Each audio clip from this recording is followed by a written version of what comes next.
Bismillahirrahmanirrahim. Assalamualaikum. Jangan lupa like, comment, and subscribe. Bye. Etika itu hati, amalan hati dan ibadah, bukan teori otak. Banyak orang tahu teori salat itu begini akan kesehatan, tapi tak ketemayang, Dia teori saja, dia kita yang salat akan sehat, jiwa akan tenang, yang tak ketemayang, Maknanya apa tadi? Jadi bukan di sini. Innama bu'istu liutammima makarimal akhlak. Akhlak itu bukan di otak, bukan teori, tapi di hati. Makanya penduduk Mekah waktu itu otaknya sudah cerdas semuanya. Hana pelit tak pernah oleh, kecerdas awaknya. Bisa membuat ini, bisa buat ini, bisa macam-macam juga, kecerdasan otaknya. Tetapi hati tidak cerdas. Maka untuk mengenal Allah itu cuma dengan hati, tidak bisa dengan otak. Otak itu hanya sebagai pembanding saja, sebagai pemikir saja, Itu mikir. Setelah itu semua kembali ke hati, pakai bahan hatinya. Jadi jangan sampai kepalanya berpikir, Walid Al-Mughirah kepala berpikir, tapi hatinya tidak berpikir. Maka dia meninggal dalam keadaan kufur kepada Allah Subhanahu wa taala. Itu makna raqiqatul qulub. Maka kalau disebutkan oleh Allah wa basyiril mukhbitin, beruntunglah orang-orang yang hatinya itu cerdas. Nah, ini bahasa lain lagi, Pak. Hatinya cerdas. Hatinya carong hati carong, Pak. Bukan carong utak, Pak. Bukan carong utak. Nah, pernah Allah katakan dalam Al-Quran urun carong utak tamang surga, Pak. Yang carong hati yang tamang surga. Itulah mukhbitin tadi. Maka mukhbitin tadi hatinya yang cerdas. Maka demikian pula pendidikan itu kita jangan menganggap pendidikan itu pendidikan otak saja. Itu anak kita sekolahkan, Pak, SD, SMP, SMA, S1, S2, itu kecerdasan otak dia, Pak. Nanti ada kecerdasan hati dia. Di sela-sela belajar itu, maka dapatlah nanti pendidikan dari gurunya, Pak, untuk kecerdasan hatinya, bukan kecerdasan otak. Semua orang bisa cerdas otak, tapi tidak semua orang bisa cerdas hatinya, Pak. Jadi makanya kecerdasan hati itu ajarkanlah melalui Al-Quran dan Sunnah. Kecerdasan hati itu bagaimana supaya cerdas? Suruh salat. Maka anak kita itu sudah kita ajarkan kecerdasan hati melalui umur 7 tahun untuk salat. Maka kalau anak tanya, kepuh temayang, Mak? Temayang laju le. Untuknya pertenang jiwa, Mak. Temayang laju dia. Kita kalau seandainya kecerdasan otak, kita cerita ke anak. Nak, kalau kamu nanti pandai ini, kamu akan jadi pimpinan nanti, nak. Kita ceritakan masa depan dia. Masa salat tidak kita ceritakan masa depan dia? Untuk apa kita salat? Untuk ketenangan jiwa, nak. Ya. Untuk apa tenang jiwa? Itanya oleh Pak. Supaya jiwamu tenang, dengan jiwamu tenang, anggota tubuhmu tenang. Dengan anggota tubuhmu tenang, kamu akan mengenal siapa dirimu. Dengan mengenal dirimu, kamu akan tahu hakikat hidup itu apa. Dengan kamu mengenal dirimu, siapa dirimu, kamu akan mengenal siapa penciptamu. Maka pekan urung jino itu Tuhan dari duri. Azan hanjil lu dengar azan, lu 5 waktu hanjil lu dengar azan, lu mutumpah lu dengar azan, hebat. 5 waktu lu dengar azan. Kenapa hatinya keras, Pak? Ya. Karena dari kecil itu yang dia ini kan adalah otaknya saja. Sehingga dia berpikir secara otak, Pat Tuhan, dia pikir secara otak. Benda karena Tuhan hana pat Tuhan. Berarti hana aja, Pak. Ya, Pak. Jadi artinya apa? Itu otak dia yang cerdas. Tapi hatinya tidak cerdas. Ya. Maka dalam ibadah kita alihkan, Pak, dari sini alihkan kemari, Pak. Kecerdasan hati untuk salat, cerdaskan hati dulu, Pak. Kalau enggak hanam temai, Pak. Khusyuk itu tidak dapat. Khusyuk menggunakan otak tidak dapat. Tapi khusyuk menggunakan hati itu akan dapat. Ketika bersedekah jangan gunakan otak. Kalau gunakan otak tidak dapat, Pak. Hikmah sedekah enggak dapat. Yang ada sengsara kita, Pak. Waktu bersedekah, habis lempeng, habis peng, Pak. Kemudian jak lo gede bantu kok, habis lempeng, hek lo minta peng. Capek saya cari duit 1 bulan sekian juta saya cari, habis duit sia-sia saja. Kenapa? Seorang menggunakan otaknya ketika dia berinfak. Ketika dia salat begitu juga menggunakan otaknya. Mangat dah duduk di kedai tiba-tiba kata jak kena masjid. Kita sore-sore duduk di kedai tiba-tiba harus kita tutup kedai. Pelanggan ramai sekali. Kenapa? Kita pakai otak. Sekarang pakailah hati, Pak. Ya, pakailah hati, Pak. Jadi kalau seandainya memakai hati yang seperti tadi akan ketemu dia, Pak, akan dapat. Dapatnya bagaimana? Yang pertama ketenangan jiwa dia. Alhamdulillah, ketenang jiwa. Benar duduk Pak kedai tutah benar, Pak. Pikirnya ka tutah, Pak. Menenangkan otak, perbaikilah hati, Pak. Ya, hati begini. Maka orang kalau enggak cerdas hati bisa stres, Pak. Stres nih, Pak. Ya, stres. Bahkan ada yang bunuh diri lagi. Kupu tahu deh, mana apa tu? Kupu tahu deh lebih baik mati mentah. Karena otaknya saya yang cerdas, Pak. Dia main matematika. Tidak cerdas hatinya. Kaum muslimin sedang jemaah yang dirahmati Allah. Oke, wahadhil al-aqwalu, ini perkataan yang tadi kita terjemahkan tadi apa maknanya? Tenang jiwa dan lain sebagainya.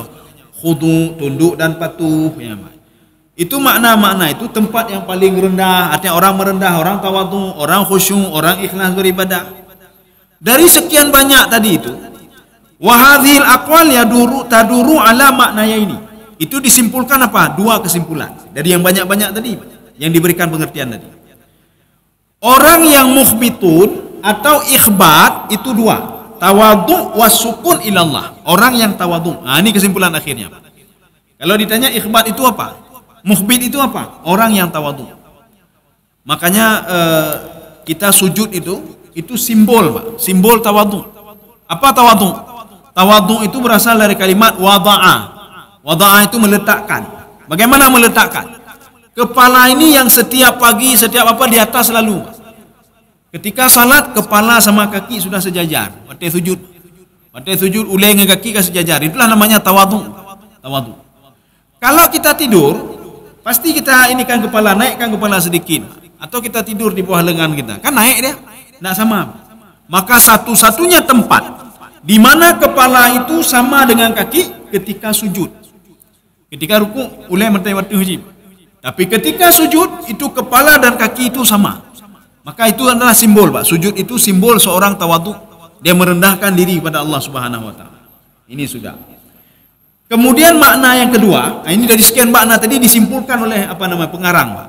Makna yang kedua apa? Wasukunu ilallah. Ketenangan jiwa itu hanya dengan Allah. Ketenangan jiwa hanya dengan mengingat Allah.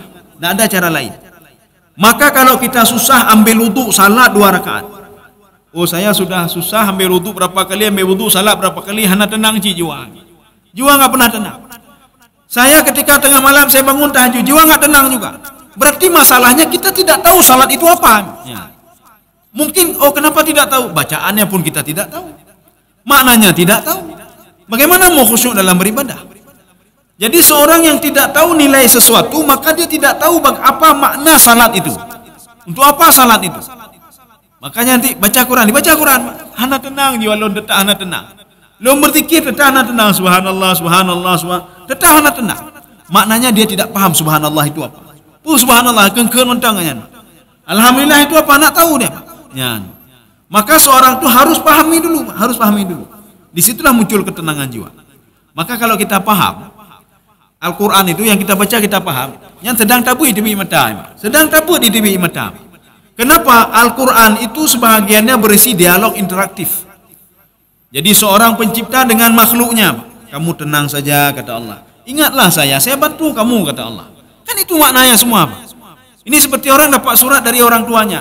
Nak tenang nak ya, uang kuliah kamu nanti ayah bayar, tenang nak. Kan tenang anaknya. Alhamdulillah karena kai bayu liyah. Alhamdulillah baca surat ni. Nak tenang saja nak. Kamu nanti ayah beli kendaraan setelah kamu semester 2 nak. Alhamdulillah, kata tenang anu, Pak, kata tenang anu. Gara-gara surat tadi, Pak. Kenapa dia tenang? Karena dia tahu apa yang dia baca tadi. Dia tahu. Surat tadi tahu dia baca. Nyobek lagi orangnya, Pak. Dia pergi ke toko kacamata. Pak. Karena enggak nampak tulisannya. Dibilang sama toko kacamata, "Pu hanji pu." Membaca ya. Ni coba plus setengah. Hana ada sih. Plus 1. Hana ada sih. Plus 2 pakai. Hana ada sih. Plus 4 pakai. Hana ada, pakai hana ada. Anjir membaca. Rupanya membaca anjir ni, Pak. Kalau nak bisa membaca apapun kita kasih memang enggak bisa membaca dia. Ya, Pak. Jadi artinya orang itu memang tidak tahu dia. Bagaimana mau khusyuk kalau enggak tahu? Enggak bisa, Pak, enggak bisa. Saya mau khusyuk, hanjut ni, Pak. Bahkan kita tidak tahu yang kita ucapkan itu enggak tahu. Ya, Pak. Hana ada punya. Allahu Akbar. Inna salati wa nusuki wa mahyaya wa mamati. Hidupku matiku mati je namanya. Dengar ni, Pak, dengar. Dengar dalam sembahyang. Kenapa? Tak tahu dia yang dibaca itu apa. Tapi ketika dia tahu yang dibaca itu apa, emosional dia akan muncul, Pak. Ya, betul-betul mutat-tat kan, Pak. Apalagi dia baca Fatihah, apalagi dia ruku. Maka sahabat itu memperpanjang ruku ketika salat sendiri, diperpanjang ruku sambil menangis imo lagi, Pak. Kalau kita lihat, kok menangis? Apa yang dibaca sebenarnya? Padahal yang dibaca simpel sekali. Ya Hanan, Ya Hanan, Ya Hanan. Terus diulang Ya Hanan. Rupanya makna Ya Hanan seperti seorang anak memanggil ibu kandungnya. Bagaimana ibu kandungnya itu perhatian sama anaknya. Ya, sedang sakit, jika anaknya sakit, soi he, nyokan mak atau ya. So yang paling to, Mbak. Makanya paling to ngaya ya. Paling to mak ihe mak. Maka kan batin mama itu walaupun jauh sekali, makanya seorang anak dengan ibu itu ada ikatan emosional, Pak. Kenapa? Ikatan rahimnya, Pak. Ketika anak sakit, ibu itu lagi ada perasaan anak lo sakit, Pak. Ya, anak lo sakit. Kenapa? Terus dipanggil oleh anaknya, Pak. Ya. Demikian pula sahabat itu yakin betul ketika memanggil Allah Subhanahu wa taala dengan kalimat Ya Hanan akan direspon oleh Allah. Ya. Maka mereka apa? Khusyuk dalam ibadah. Tanya pulang baca ayat-ayat panjang baca kat tengah ni nanya. Ya. Karena kita tidak paham, maka enggak bisa khusyuk hana cara lain. Menyohana kita pahami, hana boleh khusyuk. Gini saja, pahami saja yang ini saja kalau enggak. Ulun nyoh hana mufhum lo inna salati wa iftitah hana mufhum. Jadi Fatihah harus kita pahami. Fatihah itu harus pahami. Oh ayat hana buku. Karena ayat itu kan tidak bukan rukun, Pak. Jadi ayat itu bacalah ma tayassara minal Quran. Apa yang mudah. Oh hana mudah kan rukun laju memang. Dan kita harus pahami apa itu makna subhana rabbiyal azimi wa bihamdi. Yang inti-inti saja. Yang inti-inti saja. Subhana rabbiyal a'la itu apa? Akan memunculkan khusyuk kita dalam beribadah. Insyaallah emosional akan muncul. Ya. Ini makna yang kedua. Artinya mukhbitun itu ketika dia mendengar Allah sudah tenang dia. Ipegah liurung tidur tu. Nyolong pecat bo, hana lonjok rezeki le, hana lonjok tapu. Karena dia teringat kepada Allah, hana masalah. Tenang undang. Itulah sakinah nampak.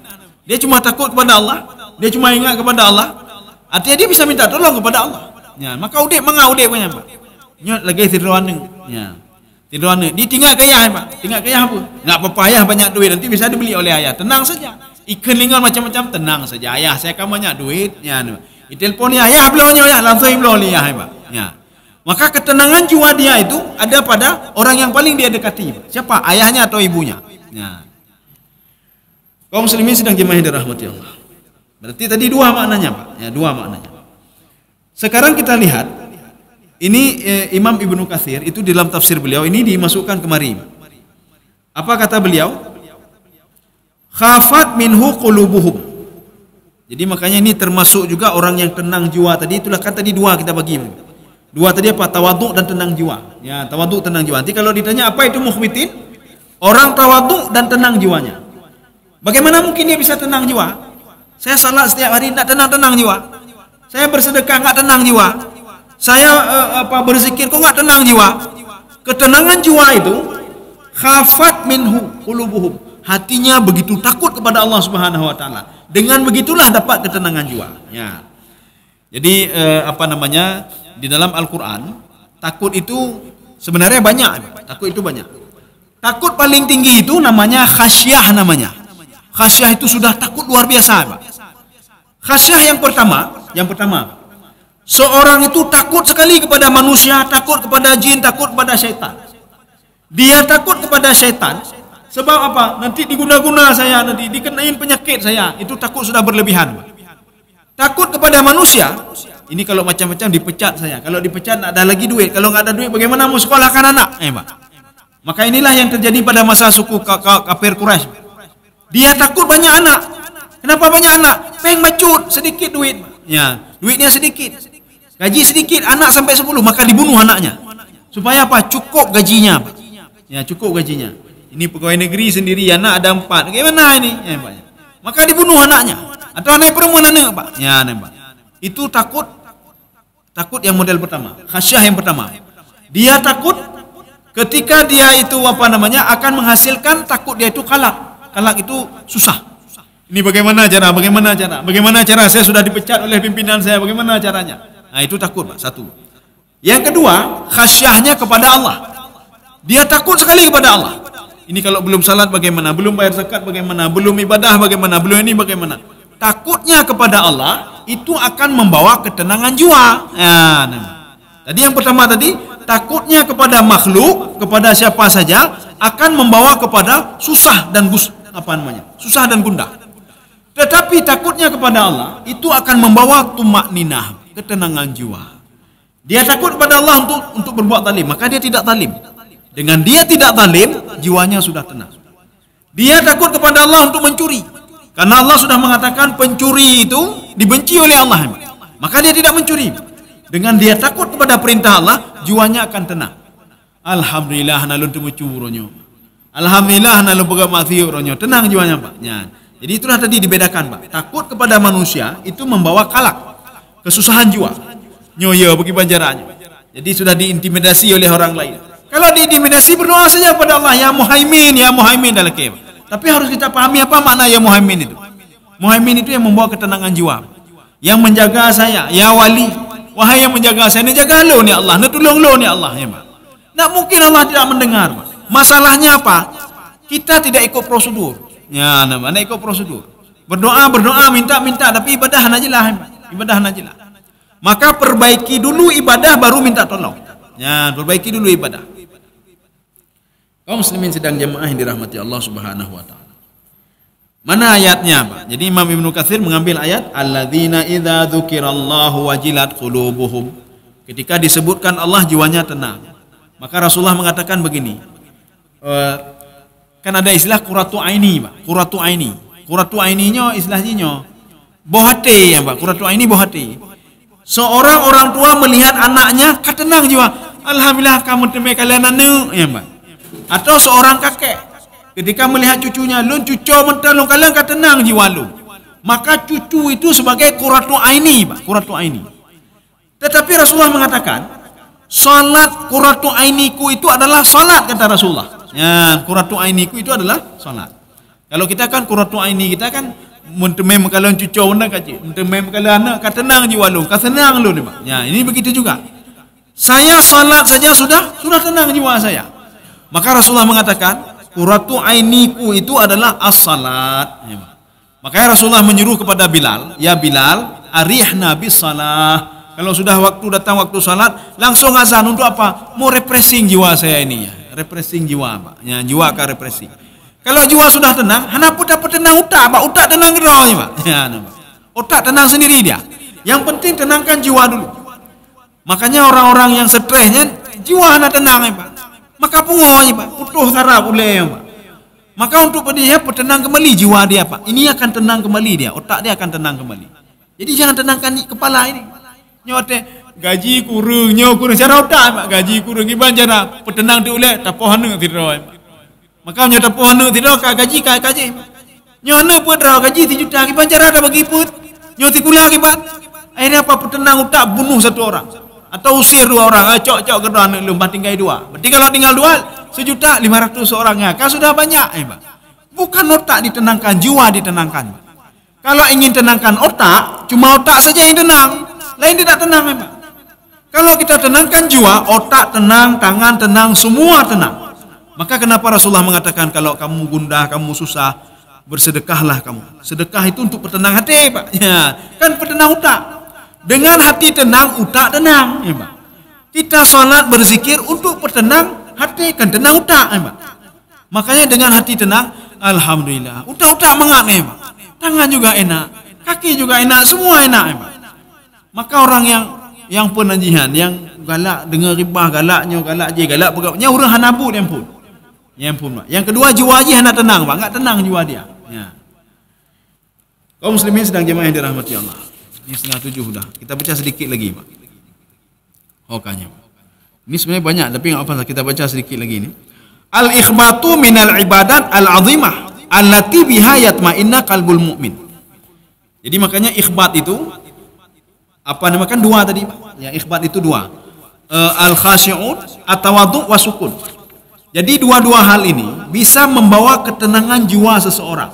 Dengan seorang tawadhu, dengan seorang teringat kepada Allah, akan membawa ketenangan jiwa bagi dia. Maka ketika salat, kenapa tidak tenang jiwa saya ini? Berarti hati yang bermasalah, Pak. Hati. Ya, hati. Makanya hati ini, syaitan itu menggunakan fasilitas hati untuk menggoda manusia. Termasuk begini, Pak. Ketika kita letakkan HP di depan, bergetar, Pak, sedang salat, Pak. Yang ini sama tubuh kita apa? Yang mengganggu apa? Hati kita diganggu, Pak. Bukan otak kita. Hati pasti kamu dak duk thonyo, nyan nyopa. Apa dari pimpinan lu bukan. Hati yang mendak duk. Maka yang dia pekarunya hati. Ketika hati ini sudah diganggu, maka tangan juga terganggu sehingga nggak tahu lagi kita berapa jumlah rakaat. Pada rakaat harganya. Berarti hati bermasalah menapa? Nyan. Setan tidak mengganggu otak manusia, enggak dia ganggu. Enggak dia ganggu tangan manusia, yang dia ganggu cuma hati saja dia ganggu.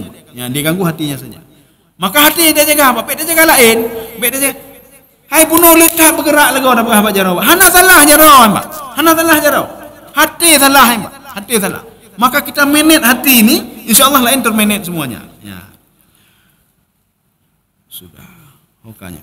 Ya, ini sedikit sebagai penutup. Li'annal ikhbat yahsulu khilala salah. Kalau kita mau ikhbat, dapat ikhbat itu kita dapatkan melalui ibadah salat. Nyan, Pak. Dalam temayang mendemai, maka jangan pernah tinggal salat. Maka kenapa inilah rahasia kenapa anak umur 7 tahun disuruh salat? Supaya melatih ketenangan jiwa, emosional anak. Maka anak kadang-kadang bengeh bagah tak bengeh, Pak. Ni main HP je, Pak. Enggak percaya, aci tarik HP Pak Jaro. Nyokai tenak adanya, Pak. Kenapa? Emosional dia itu belum terkontrol. Kontrol emosional anak dengan salat. Pegah Pak anak. Dia nak main HP, cuma temayang baik tinggal, Pak. Ya, nampak. Temayang baik tinggal. Ketika azan pergi terus salat. Dengan dia pergi salat pada waktunya, main HP menjem-jem emosional dia teratur dengan salatnya. Diatur oleh salat. Yang nampak pep dia je. Kita tarik, nak udah waktu salat nak, ijak temayang. Tapi kalau salat tidak apa-apa, tidak. Emosional dia diatur oleh HP tadi, bukan oleh salat. Ya. Maka kenapa anak seperti itu? Hatinya belum termanage, hatinya belum ini. Dengan apa? Harus dengan salat, ya, dengan salat. Maka 7 tahun nak kali temayang, ya, Pak. Jadi bukan hanya sekedar menjalankan perintah saja. Nak kali temayang tebah galam, po 12 kan. Temayang tebah hilai. Yang nak tenak. Nak kali temayang leho galam. Leho bahasa itu temayang. Maka biasakan anak salat tepat waktunya. Nah, itu sudah sampai waktu salat nak. Dia secara HP itu tidak sanggup akan menguasai dia. Tetapi yang mengatur dia adalah salatnya. Walaupun HP dia pegang berjam-jam, nyaci tarik tiga. Kalau dia tepat waktu salat, coba tarik sekali HP-nya. Hanya itu nak katanya. Kenapa? Karena jiwanya sudah dimanage oleh hatinya, bukan oleh HP tadi. Tapi kalau dia salat tidak, kadang-kadang kadang-kadang tan. Yang termasuk anak umum ibu, cijem. Ketika tarik HP-nya, dia dimanage hatinya oleh HP tadi. Ya, saya rasa cukup sekian. Mudah-mudahan ada manfaat bagi tuan dan jemaah sekalian. Subhanakallah bihamdika asyhadu an la ilaha illa anta astaghfiruka wa atubu ilaik. Assalamualaikum warahmatullahi wabarakatuh.